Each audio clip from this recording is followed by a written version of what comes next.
Korido at buhay na pinagdaanan ng tatlong prinsipeng magkakapatid na anak ng Haring Fernando at ng Reyna Valeriana sa Kahariang Berbania.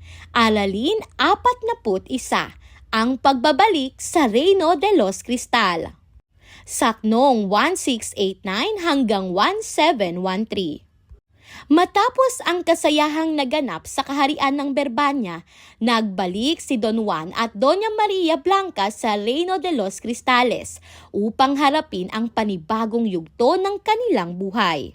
Sa kanilang pagdating, natuklasan nilang nasa ibang pamamahala na ang kaharian at doon rin nabalitaan ni Doña Maria na pumanaw na ang kanyang mga magulang at kapatid habang sila'y wala. Sa kabila ng malungkot na balitang ito, kapansin-pansing nananatiling mapayapa ang palasyo. Walang kaguluhan at namumuhay ng matiwasay ang mga nasasakupan. Dahil sila ang nararapat na tagapagmana, hinirang si Doña Maria bilang bagong reyna at si Don Juan bilang bagong hari ng Reino de los Cristales. Naging maayos, makatarungan at puno ng pagmamahal ang kanilang pamumuno. Pinahalagahan nila ang kapakanan ng kanilang mga nasasakupan, kaya't lalo pang umunlad ang kaharian sa kanilang kamay. Lumipas ang mga taon at tumanda ang mag-asawa hanggang sa dumating ang kanilang pagpanaw. Nagluksa ang buong kaharian sapagkat minahal sila ng kanilang mga pinamunuan.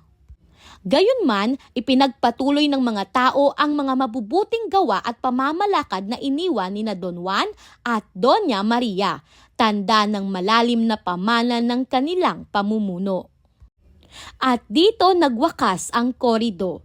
Dito na ang siyang wakas ng korido kong sinulat. Sa kataga kong may linsad, ang hingi ko'y patawad. Ano ang ipinakikita ng mahinahong pamamahala ni Don Juan at Doña Maria tungkol sa kahalagahan ng pag-ibig at katarungan sa isang kaharian? At paano nagiging makabuluhan ang pamana ng isang pinuno kahit siya ay pumanaw na? Mahalagang kaisipan, ang tunay na pamumuno ay nasusukat hindi lamang sa kapangyarihang taglay, kundi sa kabutihang naiiwan sa puso ng mga taong pinamunuan.